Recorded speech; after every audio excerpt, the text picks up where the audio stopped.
Hi, this is Chris Briggs Hale, the principal of Ute Pass Elementary School, and I'm just going to take a couple minutes of your time to help you understand your child's report card.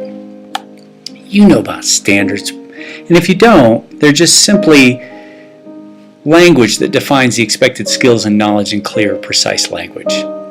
Let me give you an example. In Colorado, a child in 4th grade must formulate, represent, and use algorithms to compute with flexibility, accuracy, and efficiency. That simply means they can do old-fashioned arithmetic.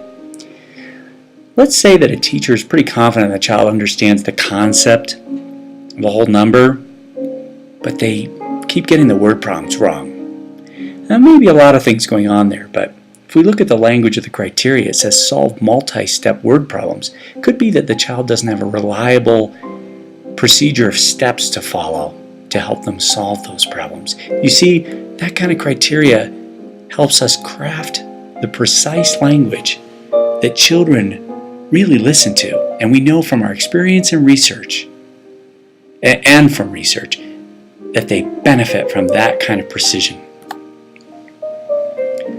So here's the difference between average grades and standards-based grades. Average grades have traditionally been used to create bell curves, which compare students to other students. Now, this may be useful, but these average grades offer vague guidance around the specific criteria. For a little kid, it's sort of like it's a report on their best and worst days of the marking period, and it doesn't exactly tell them what to do next. Trend lines, on the other hand, which are what standards-based report cards are based on, compare students' performance to expectations. These grades are not the result of averaging, and they offer more specific feedback regarding the student's actual level of knowledge or skill at a particular point in time. That's really helpful to a kid to know that you understand the whole numbers, but all you need to do is practice your multiple steps when reading a word problem. So what do those numbers mean? Let's start with a 3.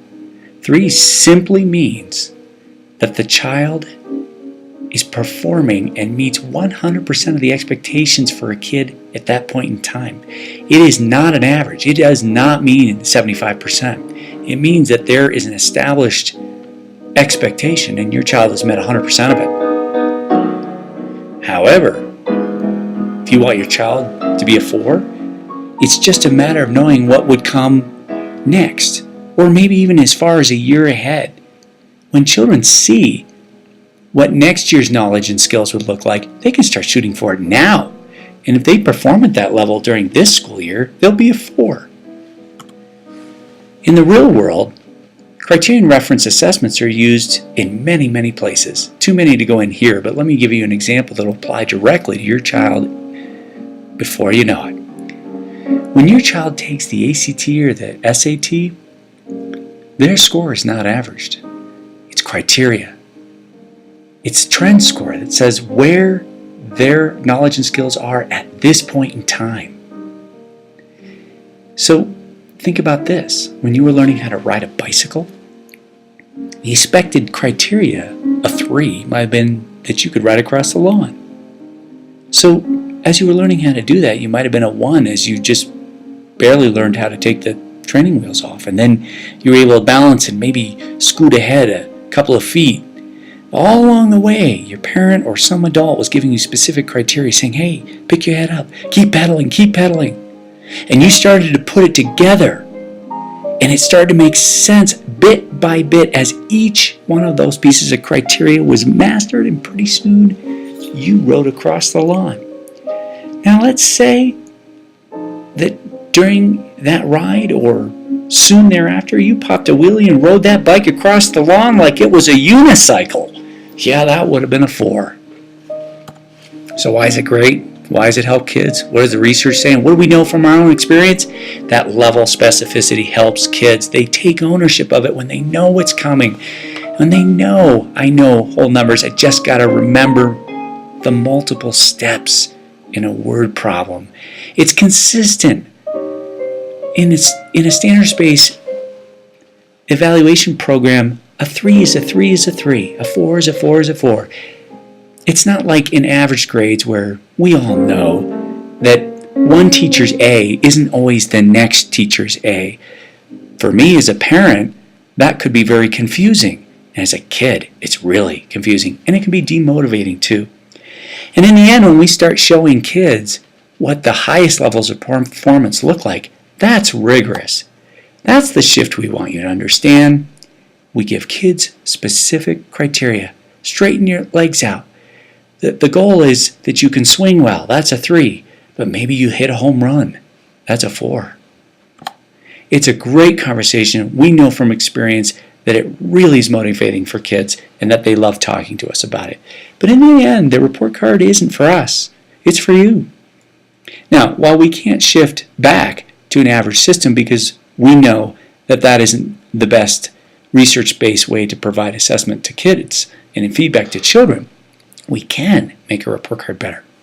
So if it's completely confusing to you, or you have questions or suggestions about how to make it more user-friendly, we're open to listening to that and having this be something that really works for you. We are motivating world-class learners all across the world when we compare our students to students in other countries like Singapore, Japan, Europe. They're not using average grades. They're using criterion-referenced assessments, just like we're using and similar to what we're using for standards-based report cards. Because these things focus on the actual learning. It's actual criterion. It's not just teacher judgment. And standards-based assessment helps children reach the next highest level. How do you motivate your child to be a world-class learner? Ask questions like this. What will you have to learn and show to get an A? Or, even better, a 3 or 4. Remember, it's not an average grade anymore. A 3 no longer means 75%. It's that a 3 is that you met 100% requirement of the specific skill. You did it all that was expected right now. You want to go for what's expected later or next year? Here's the criteria. I want to thank you for taking a few minutes to listen, and remember, it's a partnership. We look forward to the conversation with you, and thank you so much for listening.